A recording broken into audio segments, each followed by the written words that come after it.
Welcome back, everybody, to another deep dive. Today we're going to be tackling a pretty controversial book. Yeah. It's called Feminism's Folly: Hmm. The Crisis of Equality in Reality I love that subtitle. by Conrad Riker. It really sets the stage, doesn't it? It really does. For what we're about to dive into. Yeah, and before we get into it, I Yeah. just want to say up front, Yeah. we are not here to endorse Riker's views. No. We are simply presenting his arguments. Yeah, we're your guides Exactly. through this this potential Evocative landscape. Yes, exactly. So, the basic premise of Feminism's Folly Yeah. is that this push for gender equality Okay. has kind of overlooked Right. some fundamental biological differences between men and women. Which he says, right, leads to unintended consequences. Exactly. Okay. And one of the first things he really dives into Yeah. is this concept of the illusion of female heroism. Yes. And he basically argues that the idea that women are equally as heroic as men, Mm-hmm. especially in crisis situations, Yeah, might be a bit of a fantasy. I like how he just comes out and says it. He does not hold back. No, he doesn't. But, he uses some interesting examples Well, yeah. to back it up. Like the Titanic. The Titanic, The classic. the women and children first Right. protocol. And he points out that Yeah. a lot of women were actually the first onto the lifeboats, Yeah. leaving men behind.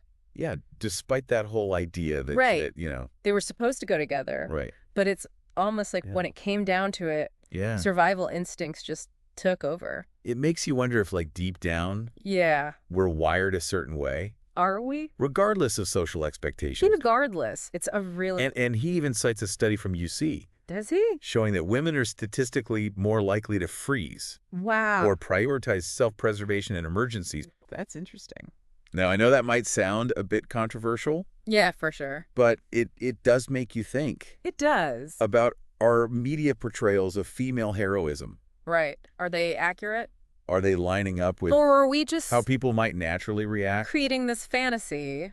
in a crisis? Right. Yeah. And from there, he goes on to talk about what he calls Okay. double standards in crisis professions. Oh, this is a good one. And he's looking specifically at fields like firefighting Yeah. and law enforcement, Okay.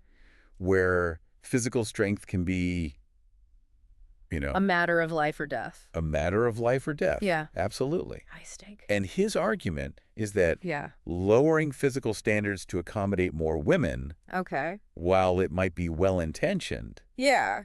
could actually end up putting lives at risk. Putting lives at risk. Okay. And he has some anecdotes That the that he shares. Okay. One is about a female police officers, Officer Smith. and due to a lack of physical strength, Oh no. she was unable to apprehend a suspect. Oh. And that suspect went on to commit more crimes. So it had real consequences. Real consequences. Oh. And then he talks about Jane Doe, Okay. a female firefighter Okay.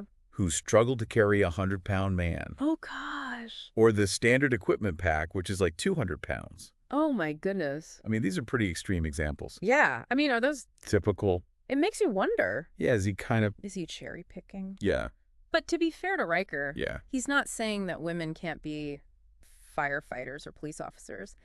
His point seems to be more about Right. the potential consequences of lowering standards Just to mute. just to meet quotas, Okay. you know? So he's not saying women can't do it. Like he's saying He's saying, are we... they're doing a disservice Yeah. to everyone involved. Yeah, are we putting people at risk? By lowering standards, By, just to meet a certain number, hit those numbers. Yeah, and then we get to a chapter that I think a lot of people are going to find interesting Ah.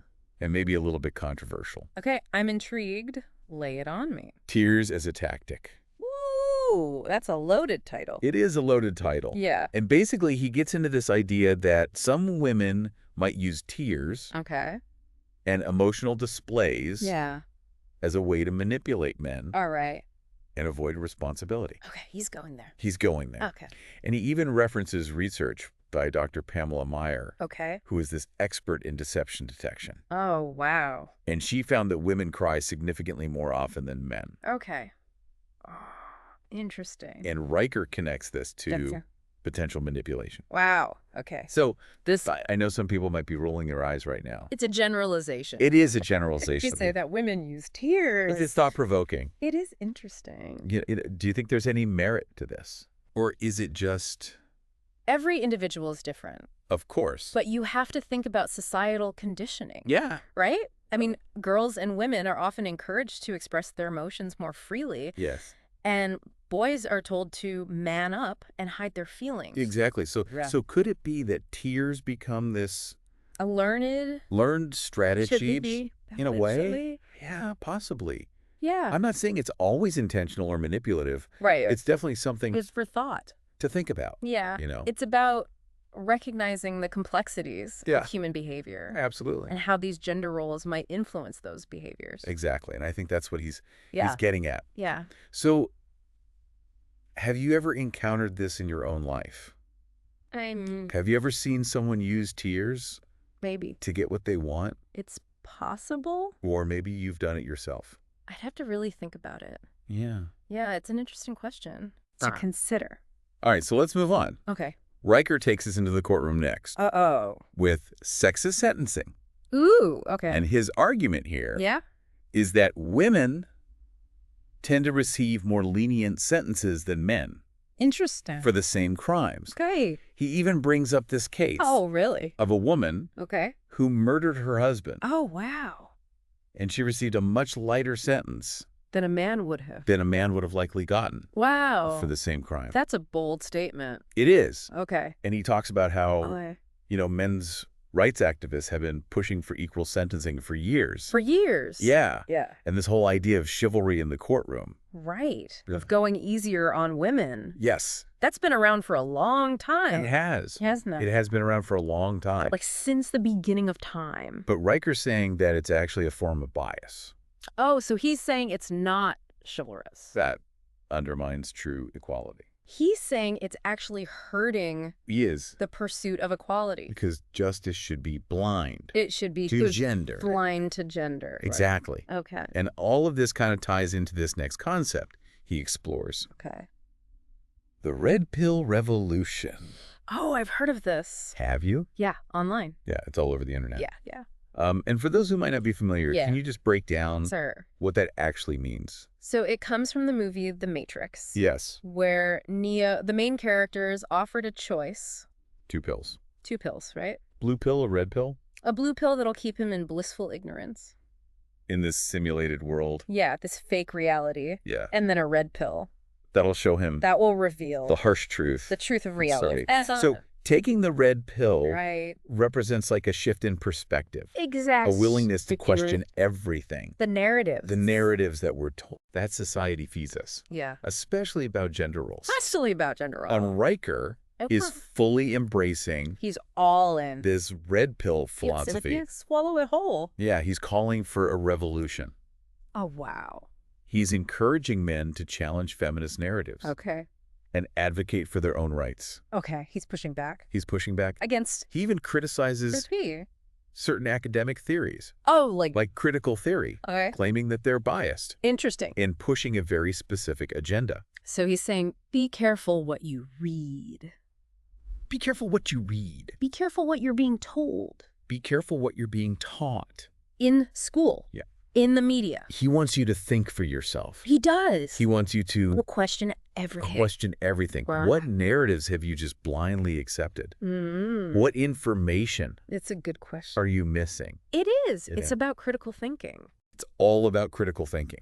Yeah. Whether you agree with his conclusions or not, Right. it's a powerful message. It is. So before the break, we were talking about the red pill and like questioning everything. Yeah, and Riker really uses that to jump into this whole idea that men and women are Fundamentally different. fundamentally different. Not just socially or culturally, but like Biologically. biologically. Psychologically. Like deep down. Deep down. Hey. And he goes into like evolutionary biology Oh, wow. to explain why these differences exist. Okay. He talks about how men historically Yeah. have been the providers and the protectors, Yeah. taking on these more dangerous roles. Makes sense. And he suggests that this is tied back to Biology. like Yeah. a predisposition for physical strength, Right. risk-taking, these traits that were shaped By evolution. by evolution, We're going way back. back to the caveman days. To the cavemen. Right. Okay, I'm with you. Yeah. And then on the flip side, Yeah. he says, women Yeah. are naturally more nurturing, Okay. more focused on child rearing. Okay, so he's saying these differences aren't just Societal constructs. but they're like So are hardwired into us from the beginning. From the beginning. Wow. Yeah. So then that leads to the question. The big question. Can we ever truly achieve equality? If these differences are so deeply rooted, Right. can we really just like Erase them. erase them? With a magic wand. Right. And he seems to be saying that, Yeah. Trying to force men and women into the same mold Ignores our basic nature. ignores our basic nature. Okay. So instead of erasing these differences, Yeah. he's saying we should Acknowledge them. acknowledge them. Okay. And maybe even like Structure society. structure society in a way that takes them into account. takes them into account. Okay. And he carries this idea Yeah. into the workplace where Yeah. he talks about feminization. Feminization. That's happening. That's happening. Okay. And he's not sure it's all positive. I can already see Right. this is going to be controversial. It's controversial. All right. He points to things like, Yeah. the increasing number of women in leadership positions. Okay. The rise of, policies like flexible work hours, Yeah. extended maternity leave. Okay. Now, on the surface, Yeah. these seem like positive changes. They do more flexibility, more women in charge. But Riker's like, But are they really the workplace better? making the workplace more productive? Okay. He even uses Google as an example, Does he? claiming that their efforts to prioritize female candidates actually led to a dip in performance. Wow. Now, we'd have to really dig into the data Yeah. to see if that's true. Where is he getting this from? Right. But We always have to consider the source. yeah, always. Right. Yeah. But it's interesting to think about, It is. how these changes are impacting The workplace. the workplace Yeah. and if they're really serving everyone equally. That's the question, isn't it? That's the question. Okay. And then from there, Oh, boy. he goes into another hot button issue. hot button Will you issue. hit me with it? Free speech. Ooh, free speech. Okay. And he argues that feminism Okay. has actually become A threat a threat to free speech. to free speech, Especially for men. especially for men. Okay. He's talking about this whole cancel culture phenomenon Yeah. where people are publicly shamed, Right. ostracized For saying the wrong thing. for expressing views Yeah. that go against the mainstream. That go against the grain. And he says that Yeah. men who dare to question question the narrative. feminist narratives Yeah. are often the targets. They're the ones getting canceled. They're the ones getting canceled. Okay. He brings up cases Yeah. of men losing their jobs, being attacked online, Since simply for expressing your opinion. voicing opinions Yeah. that were deemed anti-feminist. So he's saying we can't even have Honest conversation. honest conversations. Without gender anymore. Because No. everyone's too afraid Too afraid to say the wrong thing? to say the wrong thing. Yeah. You'll get canceled. Yeah. And he ties this Yeah. directly to the media, The media. which he claims Yeah. plays a huge role In shaping public opinion. in shaping public opinion Yeah. and reinforcing Certain narratives. certain narratives. Okay. He's really critical Of- of how the media portrays men. Oh, how so? He says they're often shown In a negative light. in a negative light. Like Bumbling dads, Okay. clueless husbands, Yeah. aggressive jerks. Right. All the stereotypes. All the stereotypes. Okay. And he says it's this constant barrage Of negativity. of negativity Toward men. that contributes to this societal perception That men that men are the problem. toxic. Toxic, even. Okay. And he says it's not just about how men are perceived, Right. but it also impacts their Self-esteem. self-esteem, Their mental health. their mental health. He's painting a bleak picture. He is, but he's not just Yeah. pointing fingers. He's offering solutions He's encouraging us, to be critical consumers media. of media, Yeah. to question the narratives Question everything. that we're being fed. Don't just believe what you see. Exactly. And seek out Different perspectives. diverse perspectives. Do your own research. Exactly. Be media literate. Be media literate. Don't just passively absorb Right. everything you see and hear. Don't just let it wash over you. And he says that this media influence Okay. bleeds over into our political landscape. Okay. And that's where he introduces this concept of The feminization of government. feminization of government. And he's basically suggesting that feminist ideologies have infiltrated government policies and laws, often leading to what he sees as negative consequences. For men. He brings up things like affirmative action, claiming that it often prioritizes women over men, over equally qualified men. He talks about domestic violence laws, saying that there's often a double standard in how men and women are treated. He even points to the growing number of government programs focused solely on women's issues. While men's issues are often ignored. So he's saying there's this imbalance. It's like this overcorrection. Yeah, like the pendulum swung. Too far in one direction. And he's arguing that this creates an imbalance that's ultimately detrimental to everyone. Okay. Now, before we go any further down this road, let's just take a step back for a second. Take a breath. We've covered a lot of ground. What come from female heroism to double standards, the tears as weapons, the red pill revolution, the feminization of the workplace, the media.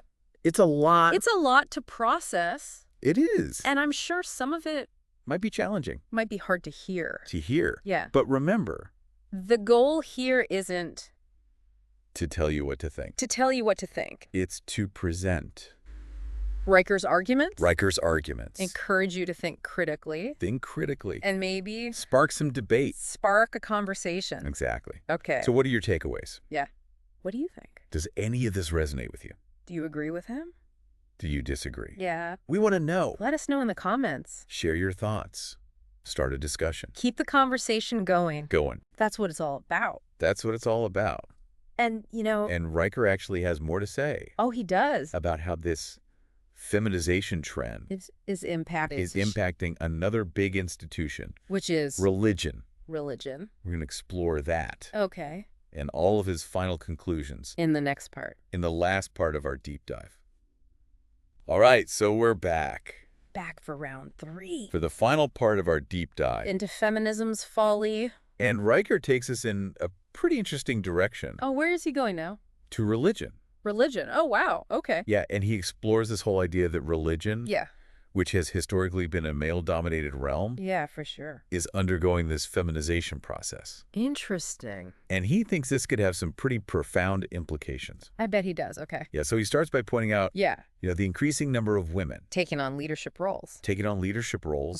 Within religious institutions. Makes sense. He even mentions the Catholic Church ordaining women as deacons. Oh, wow. Which is a pretty big deal. Yeah, considering their traditionally strict hierarchy. Right. It's like a huge shift. Okay. And he acknowledges that, a lot of people see this as progress. Of course. It's a sign of equality. Greater equality within the church. Okay. But Riker, of course, questions the long-term consequences. As he does. He suggests that it could actually lead to a decline in traditional values. Okay. And potentially even weaken the institution itself. Wow. That's a bold statement. He also points to what he sees as a double standard. Okay. Where female religious leaders are often held to higher standards than their male counterparts. Okay. They face more scrutiny, more pressure to prove themselves, to prove their confidence. Okay. So he's saying there's this added pressure. On women. In these roles. It's almost like he's saying that. Yeah. Even though the intention is to promote equality. Yeah. The reality is that women face unique challenges. Yeah. And it all kind of goes back to his earlier points. Right, about the fundamental difference. And the fundamental differences between men and women. Right. And how those differences might play out. In leadership. Yep. Within a religious context. Interesting. So in his final chapter. Okay, here we go. Riker brings us full circle. Back to the red pill. Back to the red pill revolution. Right. And he reiterates this call for men to challenge feminist narratives. Okay. Embrace their masculinity. Embrace it. And advocate for their own rights. To stand up for yourselves. He's basically saying, wake up to the negative consequences of feminism. Okay. And reclaim your rightful place. In society. He urges men to question everything. Question everything. The messages they're getting from the media, Everything. academia, The government. the government. Wow, he's covering all the bases. He really is. Okay. And he even goes so far as to suggest that this red pill revolution is crucial for the survival of Western civilization. Wow. He's saying that the erosion of traditional masculinity is weakening society as a whole. He's not holding back. He's not holding back. At all. So we've reached the end. The end of our deep dive. Into feminism's folly. And it has been a journey. It has been a journey. We've explored a lot. We've covered it all. From A to Z. Of Riker's arguments. And I'm sure some of this might have challenged your own beliefs and assumptions. And that's okay. That's okay. That's the point. That's the whole point of this. Of these deep dives. To explore different perspectives. To get you thinking. Critically. To make up your own mind. Exactly. So what do you think? Do any of Riker's arguments resonate with you? Do you agree? Do you disagree? Do you have a totally different perspective? We want to know. Let us know in the comments. Share your thoughts. Start a discussion. Keep the conversation going. That's what it's all about. Thanks for joining us. See you next time.